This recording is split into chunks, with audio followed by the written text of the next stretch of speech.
Então o posicionamento do detector ele precisa ser avaliado de tal forma para que ele faça realmente a detecção de forma adequada. Então não é simplesmente colocar o sensor, o detector, na frente do evaporador porque é ali que o fluxo de ar vai passar, mas localização estratégica, prevendo uma detecção adequada e uma durabilidade maior desse equipamento. A gente tem, por exemplo, detectores de 0 a 100 ppm, que são os detectores adequados aos ambientes com pessoas constantemente. É possível ainda fazer uma montagem de uma torre luminosa externa utilizando os relés acoplados da placa do detector.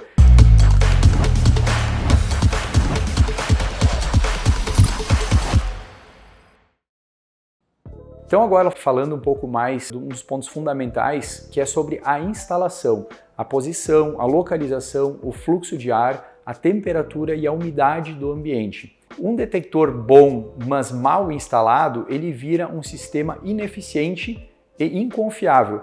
E é aqui que acontece a maioria dos erros que a gente encontra nas visitas que a gente faz aos clientes. Como regra geral, a amônia ela tende a subir, então a instalação costuma normalmente ser próxima ao teto, sem encostar no teto, mas simplesmente selecionar um ponto alto da instalação não vai resolver o problema de detecção.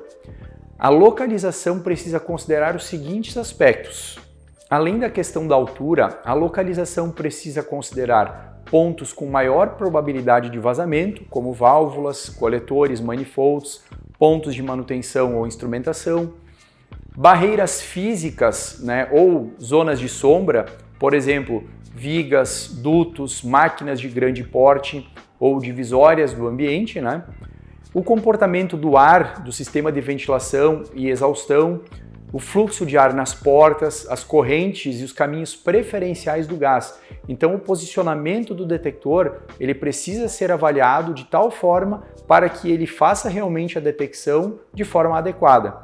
Um erro muito comum é instalar o detector em um local conveniente, ou em cima de uma corrente de ar, por exemplo, de um evaporador. Em alguns casos isso dilui o gás e atrasa o alarme, Em outros também ele atrasa e acelera o envelhecimento do sensor por condição ambiental inadequada. A gente sabe que existem muitos ambientes que possuem temperatura e umidade muito baixa, então esse fluxo de ar do evaporador de forma direta em cima da célula e do detector vai acabar ocasionando o encurtamento da vida útil tanto do detector, que possui componentes eletrônicos no seu interior, como da célula, que vai acabar saturando de forma precipitada. Então não é simplesmente colocar o sensor, o detector, na frente do evaporador porque é ali que o fluxo de ar vai passar, mas localização estratégica, prevendo uma detecção adequada e uma durabilidade maior desse equipamento. Falando um pouquinho sobre os tipos ou faixas de detecção, onde cada padrão de detector faz mais sentido, não existe uma faixa padrão que seja ideal para tudo. A escolha depende do objetivo e do ambiente onde esse detector vai ser inserido. A Danfoss possui uma gama muito grande de detectores para diferentes ranges de detecção, cada um aplicado de forma adequada a um ambiente específico. A gente tem, por exemplo, detectores de 0 a 100 ppm, que são os detectores adequados aos ambientes com pessoas constantemente.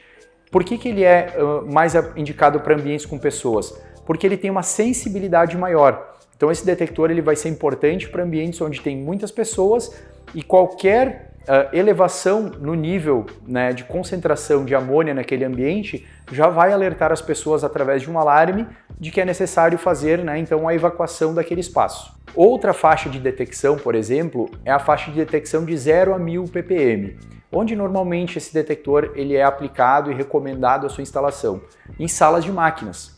Por quê? Porque em salas de máquinas a gente não tem pessoas constantemente, Então a gente pode colocar uma faixa de detecção em níveis um pouco maiores, por exemplo, mas não só o fato de tu poder selecionar um nível de detecção um pouco maior, mas a durabilidade da célula de detecção, uma vez que ela tem uma tolerância maior, a um nível de concentração maior, e por se tratar de uma célula eletroquímica, a tendência é de que ela não sature tão rapidamente num ambiente onde normalmente há pequenos vazamentos controlados, como por exemplo nas intervenções que são feitas em máquinas e equipamentos.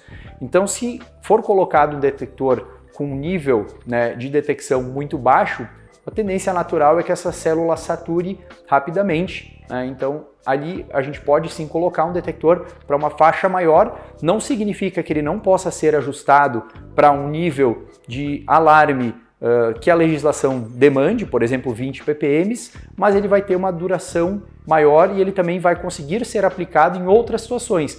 Por exemplo, no acionamento automático de um sistema de ventilação e exaustão forçada daquela sala, ou até mesmo, né, no seccionamento da elétrica da sala de máquina, se for o caso, quando níveis de concentração ficam extremamente elevados, o que pode, né, acabar tornando ali aquela atmosfera uma atmosfera explosiva, uma vez que a amônia se trata de um gás inflamável em certas condições, né, de concentração. Por fim, a Danfoss possui hoje detectores específicos para ambientes e atmosferas explosivas.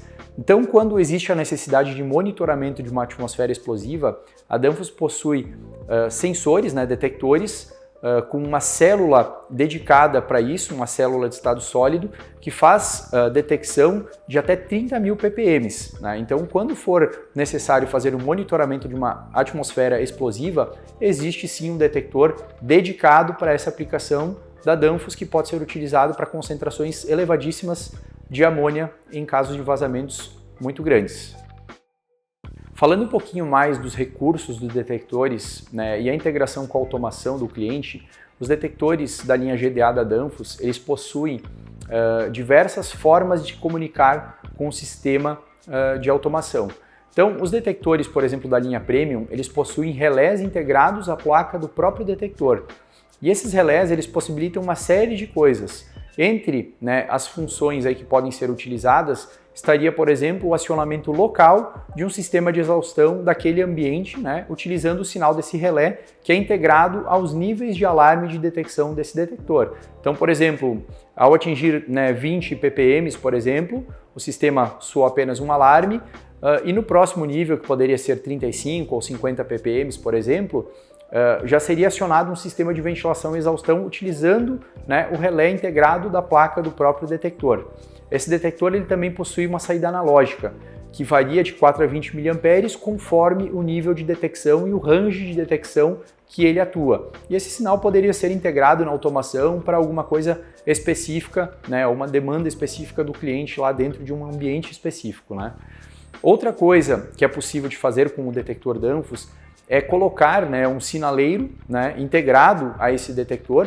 Esse sinaleiro, no caso, a Danfoss possui um acessório que já vai conectado de forma direta à placa, então ele vai sinalizar através de cores e sinal sonoro quando um alarme em determinados níveis acontece. Então a gente tem um montado aqui, né, agora para dar exemplo, onde a gente tem a luz verde indicando que está ok o detector, mas ela acaba mudando para cor amarelo ou vermelho conforme o nível de alarme, e também acionando um buzzer para fazer a sinalização sonora, né, para que o ambiente seja evacuado naquele momento. É possível ainda fazer uma montagem de uma torre luminosa externa utilizando os relés acoplados da placa do detector. Então, se não quiser, por exemplo, instalar, né, o sinal sonoro e visual que a própria Danfoss fornece, que é um acessório, porque ele é um pouco pequeno e acaba que, dependendo do tamanho do ambiente, ele não vai chamar tanta atenção, é possível colocar, por exemplo, nesses relés, uma torre luminosa com sinal sonoro mais alto, né, e tornar aquilo ali um alarme que vai acabar abrangendo uma área, né, onde tem várias pessoas ali ocupando. Então a gente sabe que existem áreas ruidosas dentro, né, de plantas industriais, e aí a intenção é justamente fazer uma sinalização visual e sonora relevante, né, para que as pessoas saibam que naquele momento está acontecendo um vazamento e elas precisam evacuar aquele espaço.